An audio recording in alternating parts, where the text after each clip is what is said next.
풍성한 가을의 예배 자리에 나오신 여러분을 환영하고 축복합니다. 신약 시대의 대표적인 교회가 서머나 교회입니다. 서머나 교회가 어디에 있었는가 하면 지금의 튀르키예의 이즈밀이라는 곳에 있었습니다. 이 지역은 금융과 경제가 풍부할 뿐만 아니라 해양 도시였기 때문에 휴양지였습니다. 항구였죠. 그럼에도 이 서머나 교회 신자들은 그리스도를 믿는다라는 그 단지 그 이유 하나 때문에 매매를 금지당하고 불신자들에게 습격을 받고 약탈을 당했고 또 유대인들의 악평과 선동으로 말미암아 로마 정부로부터도 탄압을 받았습니다.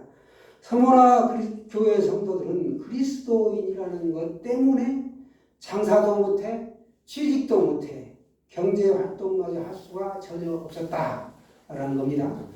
그러니까 성도들은 자연히 먹고 살기가 어려웠고 교회는 가난할 수밖에 없었습니다. 그럼에도 불구하고 서머나 성도들은 흔들리지 않았다라는 겁니다. 그야말로 그들은 죽도록 충성하며 인내하며 믿음을 잘 견뎌냈습니다. 그런 그들을 예수님은 칭찬하시고 당부와 격려의 말씀을 하시죠. 오늘 9절의 말씀 제가 읽었었는데 같이 보겠습니다. 9절 말씀 시작.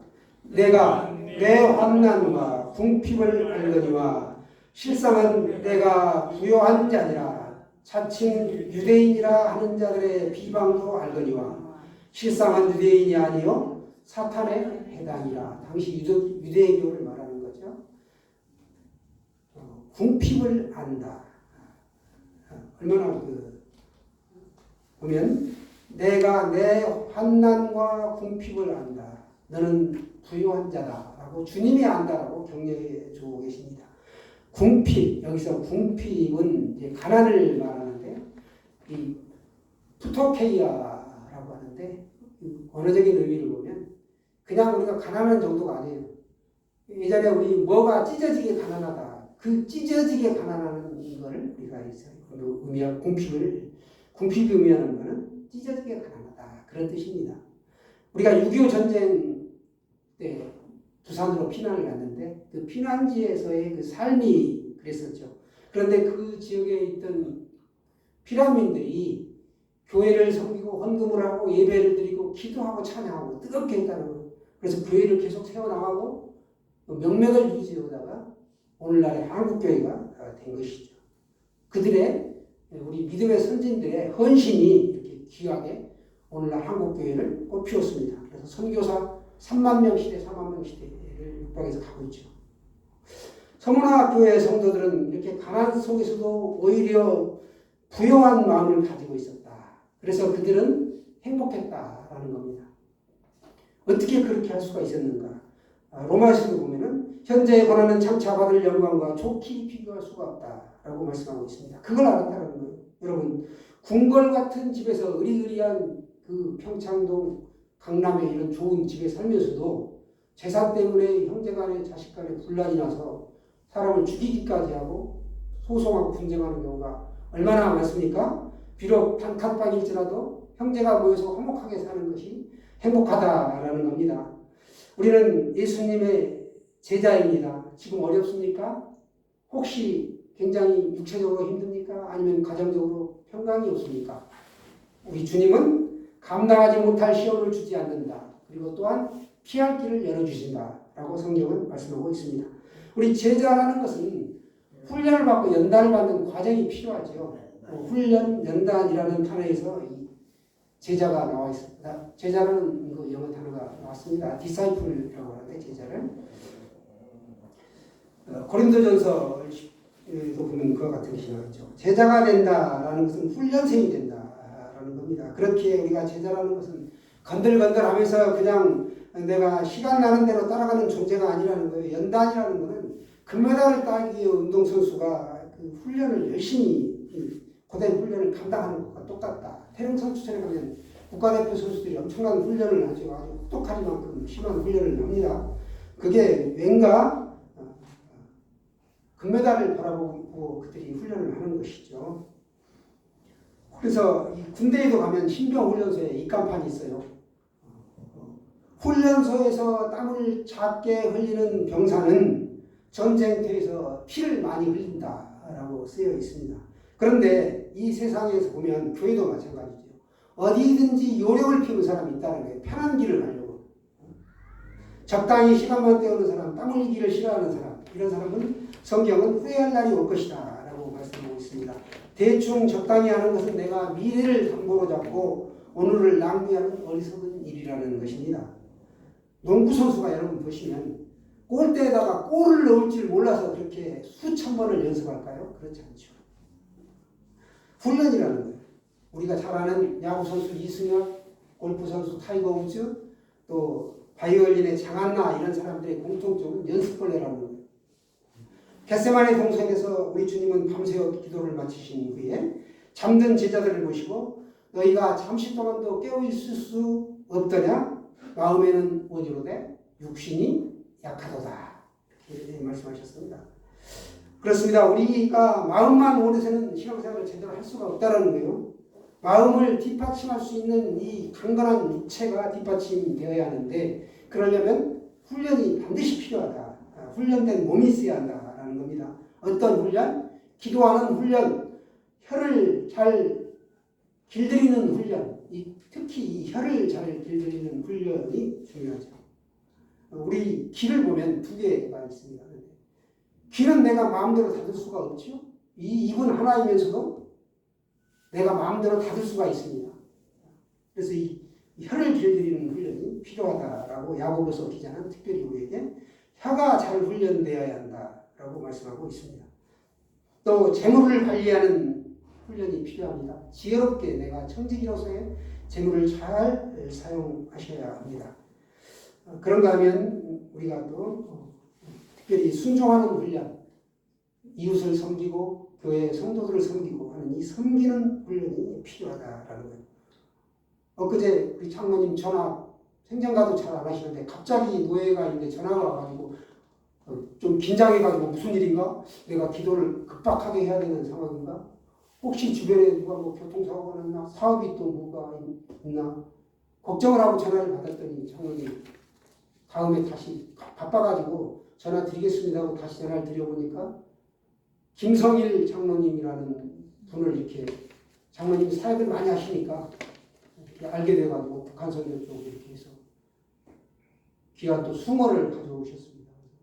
그걸 또 나누고 베풀고 이렇게 일면식도 없는데 저희 교회에 이렇게 먹었으면 좋겠다라고 흔쾌히 무상으로 이렇게 주셨습니다. 장사하시고 하시는 분인데 공짜로 이렇게 드린다는 게 쉽지 않죠. 크기가 막 이따만해 커요. 어마어마한 그 4마리를 주셔가지고 더 가져가라고 했는데 제가 감당을 못할 것 같아서 2마리는 식당에 우선 하시는 김정래 집사님 드리고 2마리는 우리 성도분들 나눠 먹을 수 있도록 그렇게 가져왔습니다. 너무 귀한 섬김이죠. 비록 이렇게 아주 어마어마하게 큰 것이 아니지만 드릴 수 있다는 거, 이 섬김 훈련 필요합니다. 만일 군인이 여러분 훈련을 제대로 안 받으면 어떻게 될까요? 엉터리 병사가 돼서 전쟁에서 어떤 힘을 발휘하지 못하게 되겠죠. 우리도 이 땅에서 살아가면서 영적 전투를 치열하게 치릅니다. 우리가 말씀으로 또 이 입으로 순종하는 훈련으로 섬김으로 훈련을 하지 않으면 문제가 된다라는 겁니다.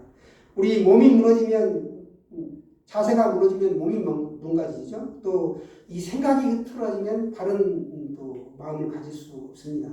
마음이 무너지면 인생이 무너지게 되고 영이 졸면 시험에 드는 것은 자명한 사실이죠. 우리가 사명을 망각하면 성공해도 실패한 인생이 되고 만다라는 겁니다. 그래서 경건 훈련이 제대로 되지 않는 성도는 교회에서 분란을 일으킨다라는 겁니다. 오히려 공동체를 온전하게 세워야 되는데 그렇지가 못하는 사람으로 될 가능성이 굉장히 많다라는 겁니다. 서문화 교회는 우리가 닮고 싶은 교회죠. 작고 가난한 교회였습니다. 그러나 그런 서문화 교회의 성도들은 예수님께 칭찬 듣는 교회였습니다. 내가 너를 다 안다. 예수님이 우리를 안다라는 거예요. 서문화 교회 성도들을 다 안다라는 거예요. 얼마나 그 자부심 있고 위로가 되는 말씀이 되겠습니까?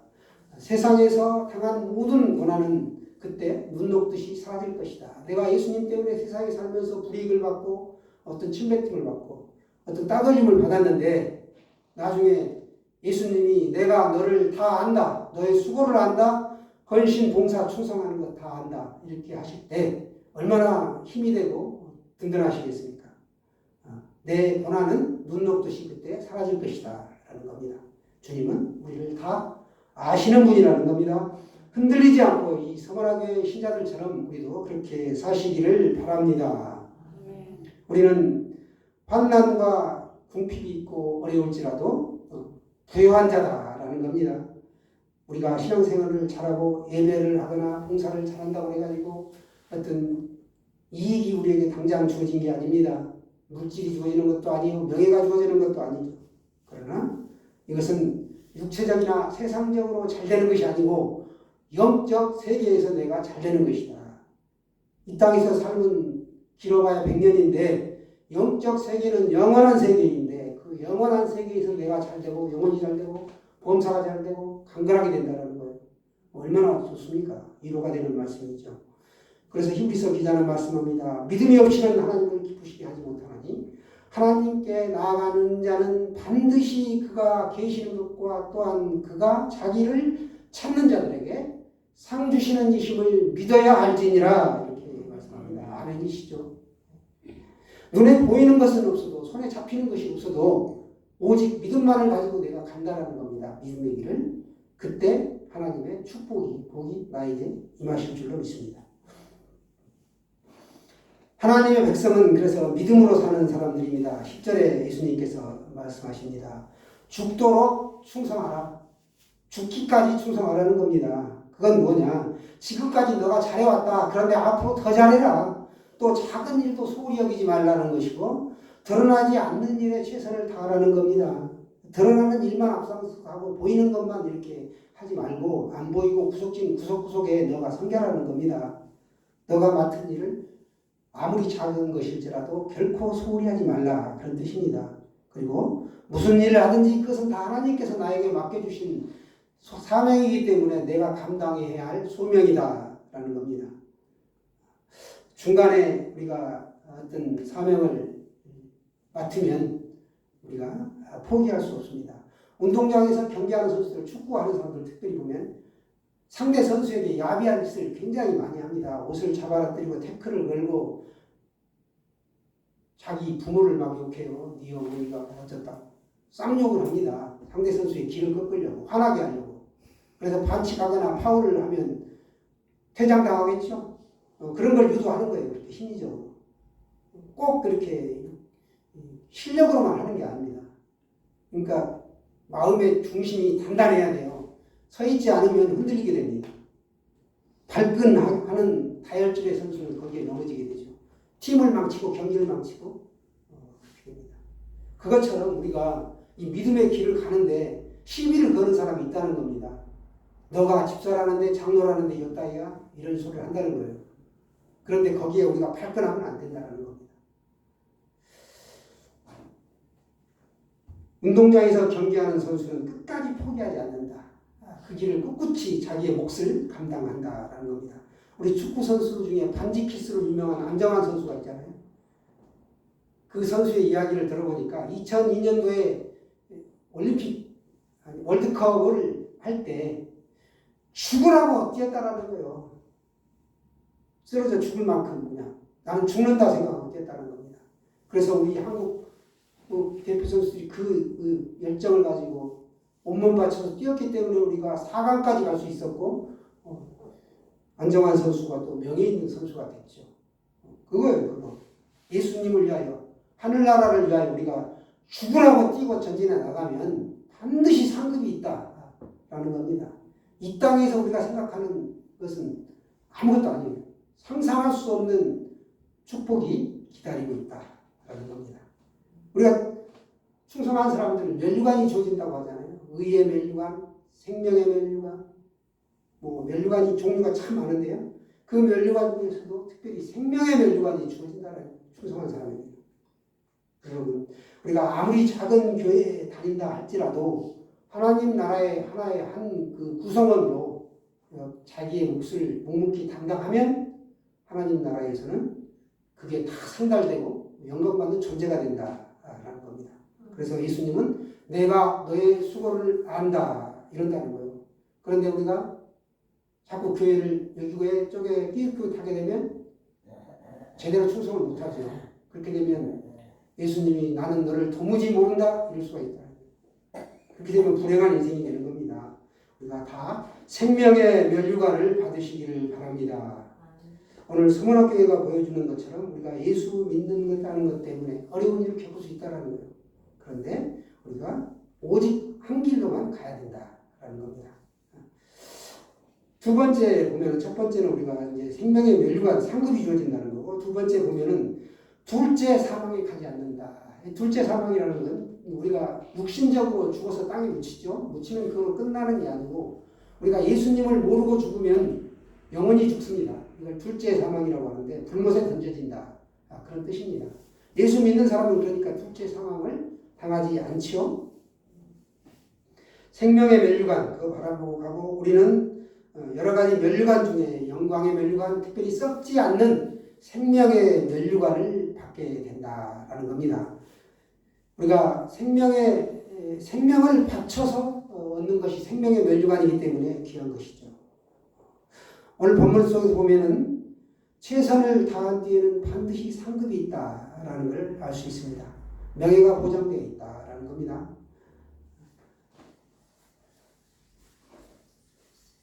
금년도죠, 금년도에 파리 올림픽의 그 첫 메달 선수가 오상욱 또 사격에서 오해진 뭐 이렇게 두 선수가 금메달을 받았는데 우리나라 선수로서는 말이죠.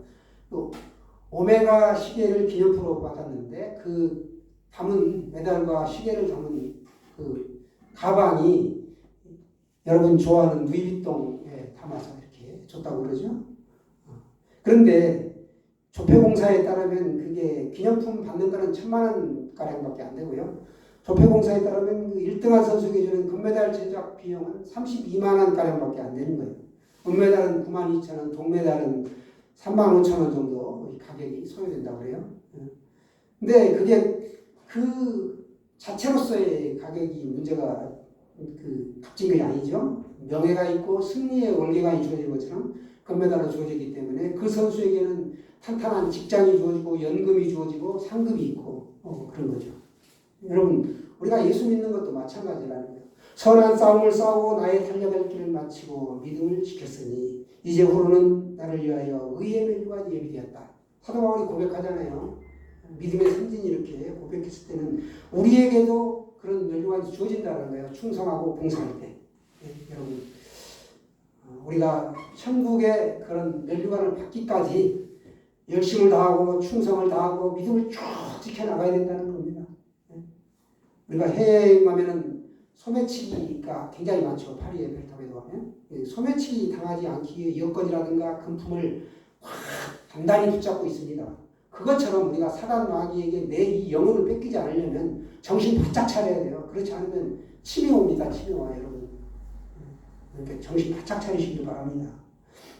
우리가 이 세상에서 그 여행 다닐 때 그렇게 정신 차리는 것처럼 믿음 생활도 예배 잘 드리고 기도하고 찬양하고 자나깨나 성경도 필사하고 묵상도 하고 여러분 이렇게 할 때 하나님께서 그 사람에게 복을 주신다는 거예요. 왜냐 그렇게 열심히 예수님에 미쳐서 살면 내가 세상 사람들하고 어울려가지고 헛짓 안 하고 죄 짓는 자리에 가지 않는다는 거예요. 그러니까 여러분 이 돈은 하늘나라 이외에 이 땅에서 우리가 꼭 필요하지요. 어디든지 갈 수 있고 하지만 돈으로 집을 살 수 있지만 행복한 가정을 살 수는 없다라는 거예요. 구원도 돈으로 살 수 없습니다. 하늘나라는 돈으로도 갈 수 없어요. 구원 열차 노래 있지 않습니까? 그렇죠? 그래서 우리가 여러분 돈이 필요하면 좋겠지만 있는 것에 자족하시고 영적으로 부유한 자가 되시기를 바랍니다. 그것이 가장 중요하기 때문에 그렇습니다. 그래서 바울처럼 이 서머나 교인들처럼 부활의 날까지 이 믿음 붙잡고 승리하시기를 축원합니다.